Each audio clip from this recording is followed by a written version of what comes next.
జై బద్రీనాథ్. బద్రీనాథ్ వెళ్ళినప్పుడు ఆ బద్రీనాథుని దర్శనంతో పాటు బ్రహ్మకపాలంలో పిండ ప్రదానం చేయడం చాలా చాలా మంచిది.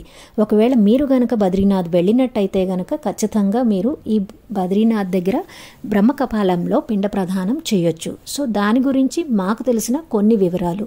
మీరు లెఫ్ట్ సైడ్కి వెళ్ళినట్టయితే గనక గుడి ముందు బ్రహ్మకపాలం కనిపిస్తుంది. అక్కడే బ్రహ్మశిల, ఆ బ్రహ్మశిలను ఆనుకునే పక్కన అలకనంద ప్రవహిస్తూ ఉంటుంది. మీరు అక్కడికి వెళ్ళినట్టయితే మనకి పూజారులు వాళ్ళు చాలామందే ఉంటారు. మన ప్రాంతం బట్టి మన దగ్గరికి వచ్చి మాట్లాడడం జరుగుతుంది. సో దీంట్లో మీరు సామూహికంగా కూడా పెట్టొచ్చు పిండ ప్రదానం. అలాగే మీకు సెపరేట్గా మీరు పెట్టించాలి అనుకున్నట్టయితే కూడా సెపరేట్గా కూడా పెట్టించవచ్చు. సో ఒక్కొక్క దానికి ఒక్కొక్క రేట్ ఉంటుంది. మనం కొంచెం బార్గెన్ చేసుకోవచ్చు. సామూహికంగా పెట్టే దాంట్లో అయితే బేరం ఆడడానికి ఏముండదు. సో సెపరేట్గా పెట్టించుకున్నట్టయితే కనుక మీరు కొంచెం బార్గెన్ అయితే చేయొచ్చు. 2000 నుంచి 3000 వరకు తీసుకుంటారు. సో 2 ఇంపార్టెంట్ విషయాలు నేను షేర్ చేయాలనుకుంటున్నాను. ఒకటి, మీరు ఒకవేళ పిండ ప్రదానం చేయడానికి వెళ్ళినట్టయితే కనుక దౌతులు లేదా పంచ అయితే ఖచ్చితంగా తీసుకుని వెళ్ళండి. పక్కనే ఉన్న అలకనందలో స్నానం చేసి అప్పుడు మీరు పిండ ప్రదానం చేస్తే చాలా చాలా మంచిది.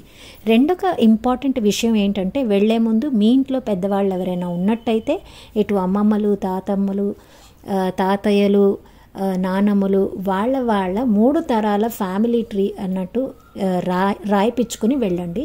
ఎవరెవరికైతే పిండ ప్రదానం చేయాలనుకుంటున్నారో వాళ్ళందరి పేర్లు కూడా ఒక కాగితంలో వివరంగా రాసుకుని వెళ్ళినట్టయితే కనుక మనం పిండ ప్రదానం చేసేటప్పుడు వాళ్ళందరి పేర్లు చెప్పొచ్చు. ఈ ఇన్ఫర్మేషన్ మీకు హెల్ప్ఫుల్ అవుతుంది అనుకుంటున్నాను. Thank you so much. సర్వేజన సుఖినో భవంతు.